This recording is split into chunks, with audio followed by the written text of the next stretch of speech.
Good afternoon and welcome to Mikeys Morning Coffee. I'm actually not drinking coffee today. I do have a coffee mug. It's way up there. You're never gonna see it. Binford Tools. I'm dressed as Al Borland today. Jeremy Wiseman. I apologize. Talking to him all day. J-Rat, guest of Mikeys Morning Coffee. OTSN original. Okay, that's fine. Yeah. I mean, definitely one of the early people, formerly of the Wheelhouse Baseball Podcast. Yeah, there it is. I mean, can I officially say I'm formerly of that podcast, or? I think it's dead. It's not looking. It's seen better days. We could say that. Minus 500 to seen better days. Minus 110 to be dead. I think it's dead. Yeah. It's gone, man. Yeah. The bet's closed. All right, so here's what we're gonna do today. We're live at Spooky Fest 6. Correct, 6. Yep. Spooky Fest 6. We're on the scenes. It's a crazy over here. The party is going. We had to tell everyone to quiet down. Hey, we're doing a show, boys. Calm the fuck down. We'll get back to partying here in a minute, okay? Everyone's excited to climb up on the hill here. Which we're looking for Jack and Sally. They got to be walking around somewhere. It's a Nightmare Before Christmas theme, so I think they might be using the bathroom or something. But we might see them by the end of the episode. We might not. But anyway, we got a lot of got some football to talk about. If you guys remember last year, my appearance on this podcast, you could the thing is, you could look at two ways. You could say, hey, this guy sucks, or you could say, hey, I'm going to take everything this guy says today and do the complete opposite and fade him, and I might make some money. So you know what? I had a brilliant performance of futility. Confirmed by the president. Wheelhouse is dead. All right, okay, official now. Thanks, Gags. So this is your what, sixth time doing Spooky Fest? Yep, Spooky Fest 6. The first year was 2016. Change the theme every year. You coming in or taking off? I got something for you, bud. I don't think I'm going to be around.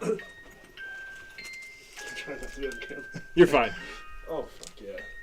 That is awesome. I know it's Halloween, not Christmas, but I'm a big giving guy. I got something for you too, actually, since we're on the topic.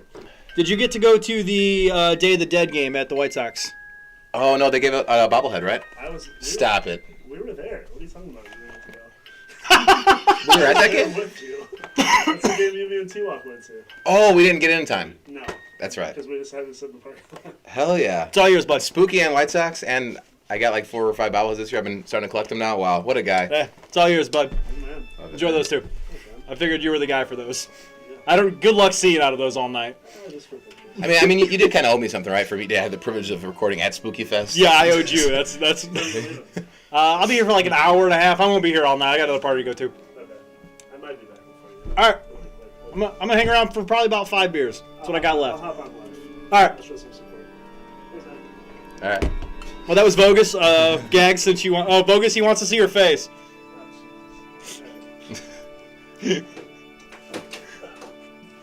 Pretty sure it's just Gags in here anyway. Oh no, there's 4 people in here. All right. Where's the camera? Right there, bud. Actually, the light can. There it is. Best there is, best there was, best there ever will be. Never forget it.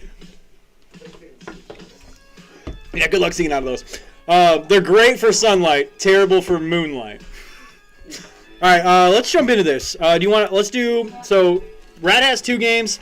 I have a parlay, and then I'm going to give my 4 games tomorrow at Bridges. Don't want to interrupt anything I got going on over there. Didn't want to give. I definitely didn't want to do 8 games this week because I have not been hot.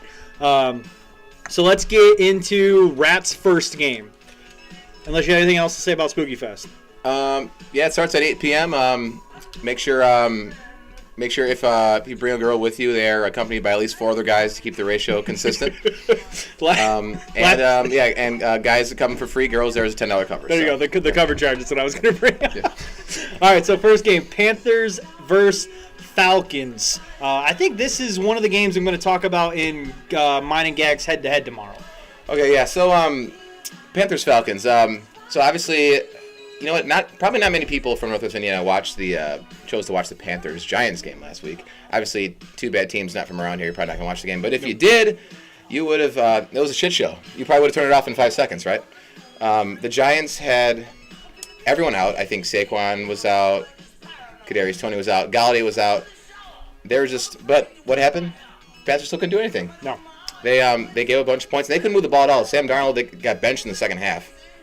I don't even think they scored a touchdown. I can confirm that Panthers game was trash. Yeah, that was horrible. I mean, I know the conditions were bad, but that was. I mean, I actually bet on the Panthers in my in my spread pool, and I told my friend Zach, who we share our entry with, I said we were never betting on the Panthers again. How many were they getting? Do you remember? I think it was like 4. Yeah, so we said we're never betting on them again, and I'm going to actually parlay that into not betting on them again, betting against them the next week. Let's go Falcons -3. I know the Falcons aren't great. They did win last week. They got a little momentum. They won at Miami. They're coming back home, looking to get back to 500. So Falcons -3. They might win by field goal and push, but I don't see the. I really don't see the Panthers winning this game. So. I don't see the Panthers winning this game, and Sam Darnold has been exposed as a fraud without an RB1.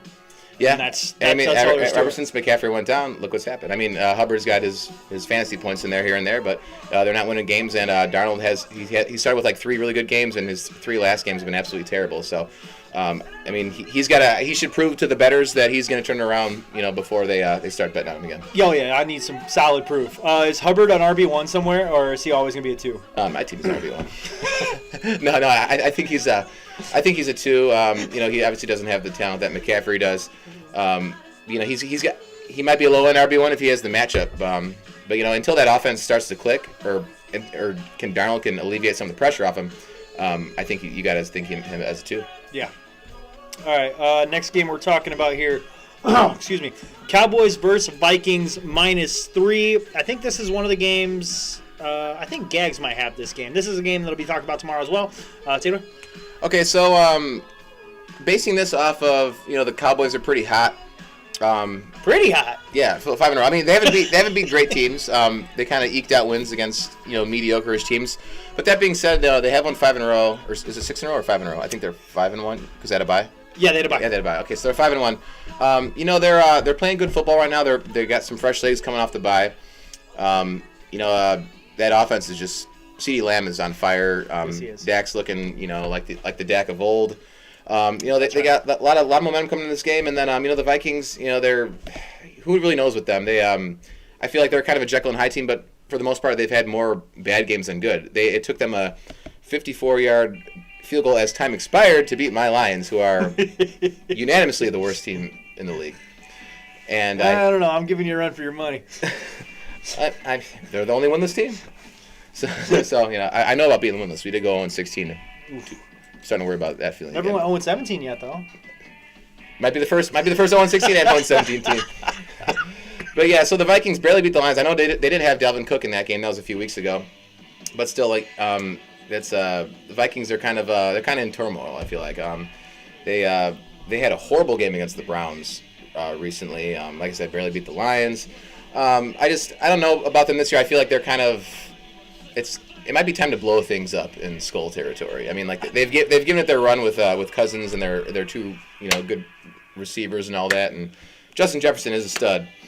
But I don't know. I think the Cowboys are just more balanced. It's be tough for the Vikings to stop them. And Vikings are in a bad. They're getting 3 points too. Yeah, because Dak might not be playing this week. Oh, didn't know that. Dak's questionable. Okay. But, I mean, is that that's more like a questionable but expected to play question? Yes. Okay. Yes, I think I'm taking the Cowboys +3 with this also. I mean, if you're going to give the Dallas Cover Boys points, they don't even need to cover at that point.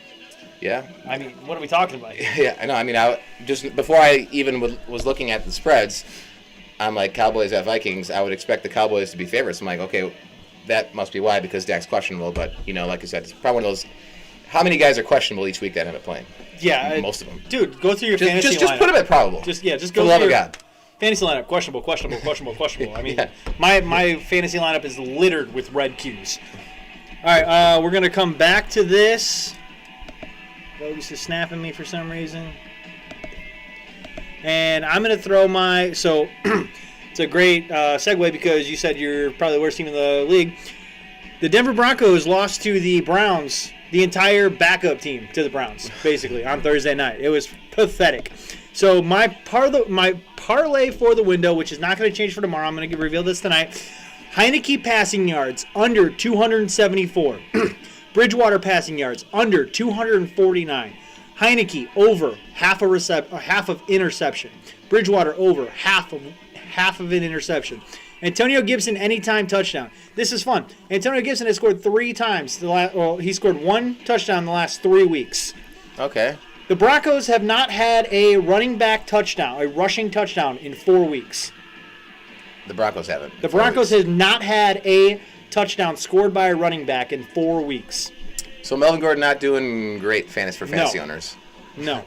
Melvin Gordon rushing under 59.5. Heineke rushing under 39.5. That's an alternate. I put it in there. So it was plus 2,000, and then I messed around with that Heineke under 39, and it took it from plus 2,000 to plus 2,800. I was like, you're going to be plus 800 for Heineke under 40? Let's go. So that's pretty good. You know, you kind of got a theme going there. Oh yeah. It's the shit show theme. I was just going to call it the shit bowl. Just okay. under, interception, under, and the only athlete on the field in Antonio Gibson is going to score. And that's it. I like that. $20 wins you $580. So you're thinking like a 13-7? No, not even 13. Like a 10-3 final. Yeah, I hope so. How's the weather? Great. I don't know. Maybe the storm's rolling over there. It'll be. I don't even know if it's in Washington. I don't think it matters. Denver. I don't think it matters. Both outdoor, and it's not the way they're both playing right now. I'll be surprised if Denver scores a touchdown. Yeah. I should have took the under in the entire game too.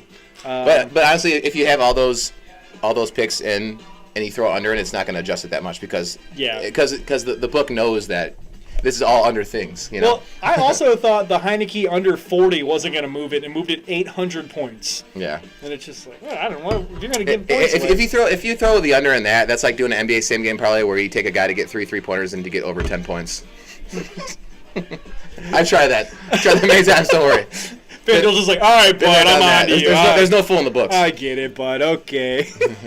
All right, let's go back to J-Rad over here. So all day I kept talking about how I'm going to go to Jeremy's tonight, and then we're going to leave Jeremy's, and I'm going to go to Jeremy's tonight, and it was so confusing. I'm a rat. Yeah, I know, but I kept doing it. I don't know why. I never call you Jeremy, and then I talk, and I never call Wiseman Jeremy either. Well, you know, you're talking to your girl about me, so you know it's kind of hard to say the name rat around girls. Yes.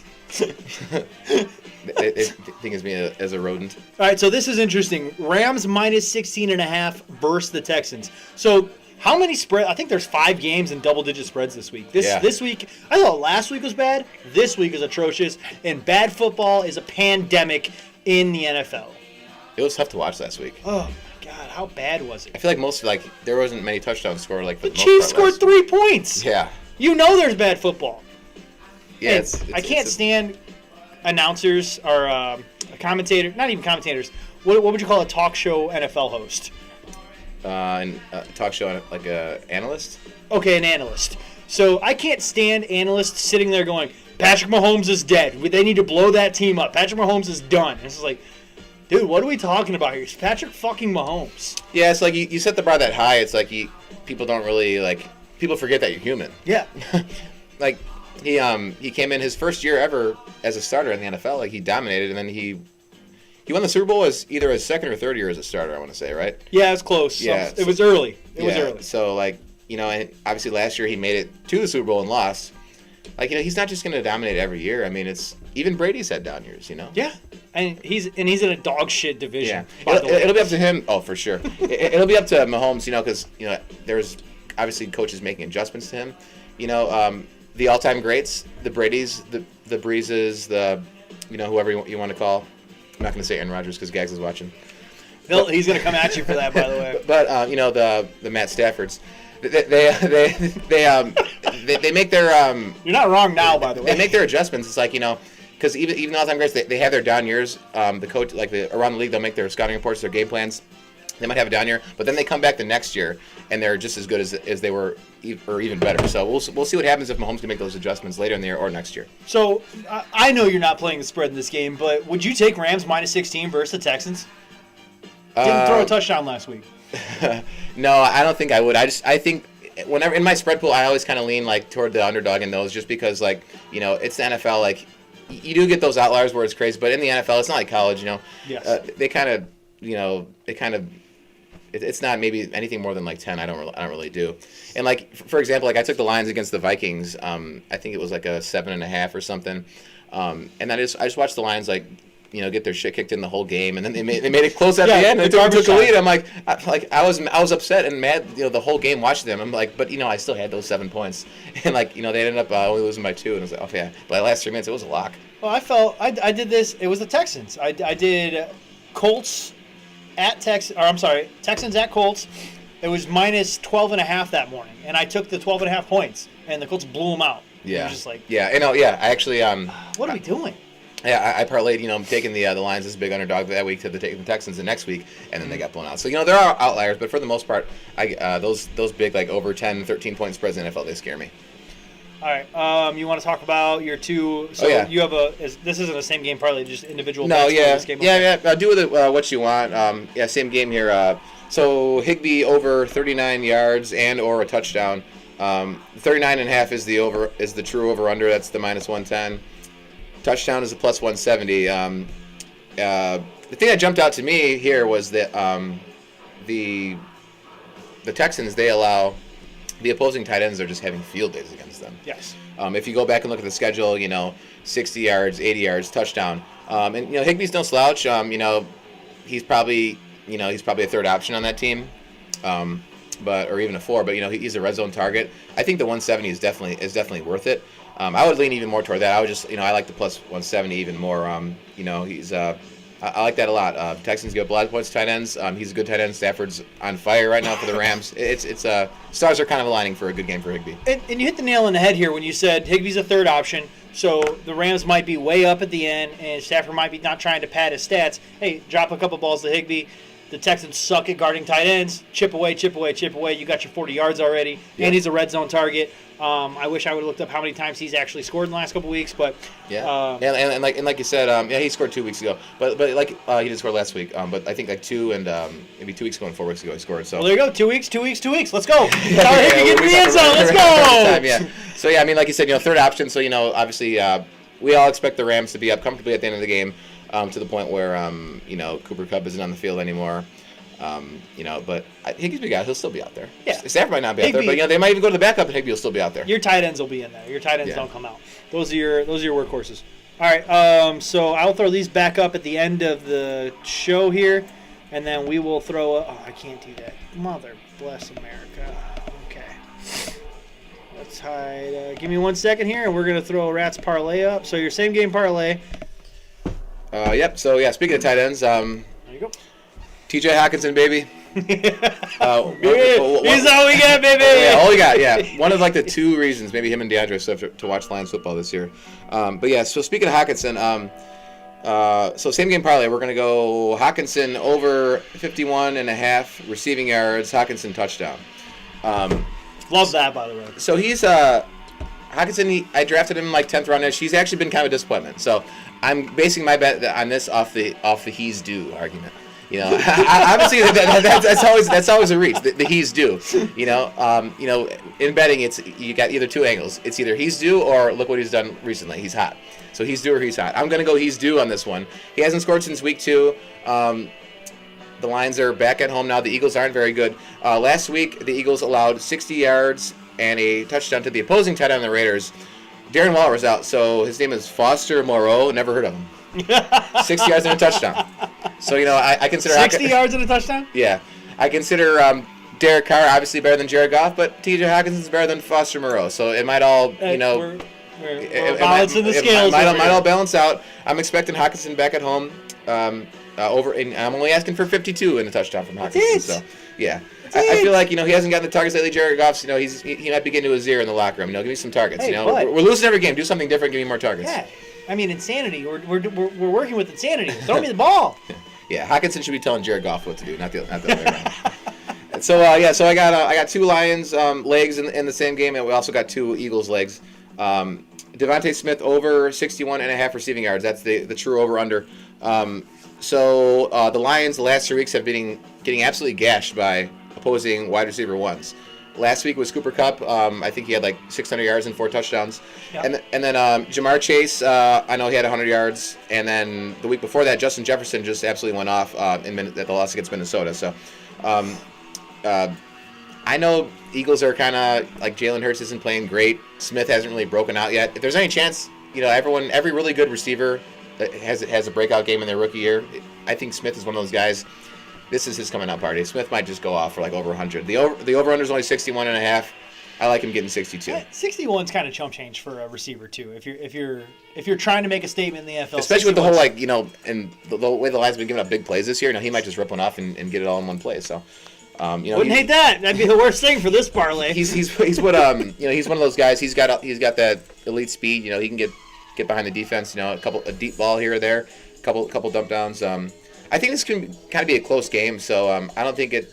I'm not even being biased here, but I think that the Lions might keep this one close, and the Eagles aren't going to blow them out and take Smith off the field. Being up, I think the Lions might kind of keep it close at home.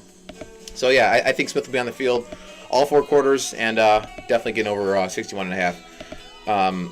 Last leg of that same game is Gainwell over 32.5 receiving yards there too. So we have Miles Sanders is out. So he's it's either be him and Boston Scott as the they're kind of they're splitting the load there. So Sanders is out. So even though that happened, 8 targets last week for 41 yards for Gainwell. So 8 targets is actually that's a lot for a running back. Then if we're asking to turn that into over 32.5 yards, I feel like 8 targets. If you have another 8 target game, he'll get 38 yards. Actually, when Miles Sanders was playing week 4 this year, Gainwell actually had 8 targets with Sanders on the field the whole game. So Jalen Hurts does like to dump it off to him. And like in 32.5 yards, that's honestly one really good screen pass. Really, it is. I don't hate that. You might convince me to drop some money on just the Gainwell. I'm not sure I like putting Lions in anything that I do, but notice I didn't have anything on the Lions with their team actually doing well. Yeah, I like Eagles -3 or -3.5 tomorrow. I hate to come into your house sitting next to you. If I wasn't a Lions fan, I would be hammering that bet. Yeah, I love that. I've actually been pretty good this year about not betting on the Lions. I've not been good about not betting on. I can't bet against them just because they're my team, but I have not been betting on them, and I have no reason to. They're horrible. I love betting against the Broncos. I go under almost every game. And you don't have any Broncos on your fantasy team then? I take it. Jerry Jeudy, and then he got hurt. Okay. Oh yeah, I got him too. He's supposed to come back this week, maybe, right? Yeah. I hope not. I need some unders to hit. Okay, that's true. I forgot about that. Disclaimer for that same game. Jerry Jeudy ain't playing. All right. So Rats going Falcons -3, Cowboys +3, Higbee over 39.5 yards, and Higbee anytime touchdown. Just go ahead and parlay all those too. Fuck, why not? You know what? Yeah, $5. Put them all in there. Put the house on. I owe everyone from last year, so. What if I go 0 for last year and then I'm gonna get all these this year? It's not a great look. I'm not saying a great look, man. Yeah, I gotta get one right. You have to. You know what? Screw it. Rams money line. Rams. I'm in the day. That's my bet of the day. I gotta win one. With that note. All right. Overtime Sports Network. We are proud. I and Rat are both proud members of the Overtime Sports Network. You can find the Overtime Sports Network on the interwebs at otsportsnetwork.wixsite.com/OTSN. You can find me on Twitter and Instagram at _OTSN. You can find me on Twitter at OTSN_degenerate. You can find JRat. I just noticed you can't see that at all. You can find JRat on Twitter at JeremyRat47. Jeremy Chai Sox is actually Jeremy Chai Sox. I don't really use my personal one anymore. Jeremy Chai Sox. So yeah, that's my account I kind of use. I'm kind of an OTSN free agent right now, I'd say. I don't since Wheelhouse is dead, I don't really have a show, but I do give my White Sox insight. White Sox? I would like to. I just got a White Sox bobblehead too, and I would like to return to blogging in some capacity one day for OTSN. So be on the lookout for that, possibly for next year. And I enjoy being on the show, and I'm glad we got to do this at Spooky Fest. Nice background, little spooky music going on, spooky lights. You talked about your Lions going 1-16. I had a really bad week last week, man. Boston Red Sox lost on Tuesday. Yeah. Oh. Lost on Wednesday. Yep. Denver Broncos lost on Thursday. Boston Red Sox got eliminated on Friday. Ooh, no. Blackhawks lost their their 5th game in a row. So suck it, Mikey Wilson. So you need a Rams money line. I need Rams money line. Let's get something going. He said we are out. You got anything else? Plug anything? No, I don't have a show anymore. So if there's any shows that want me on, let me know. Or you know what? Let's bring Wheelhouse back. Tuck, bring Wheelhouse back. Bring Wheelhouse back. There. Let's start a petition. Wheelhouse back. Sure. With you heard it from all the fans. Kubark is coming today to Spooky Fest, so I'll see what he says. Nice. All right, make sure you come up and watch me tomorrow at 10:30 at Bridges Scoreboard. I'll give you my 4 picks. The same game parlay I just showed you. Let's make $500, and mine and Gags heads to head. I don't know if Gags is doing a... Actually, I think Gags might come on tomorrow if he's not hungover. At Bridges? Yeah, Gags might be my special guest tomorrow if he's not hungover. That's what I heard. Interesting. I know he's not coming here tonight. He's out for Spooky Fest. Yeah, he's never been to Spooky Fest. Zero. I don't think he has. I've never seen him here. He's going as why am I blanking on Orange Cassidy, one of the wrestlers. Oh, okay. All right, we're out of here. Oh, that's not the right screen.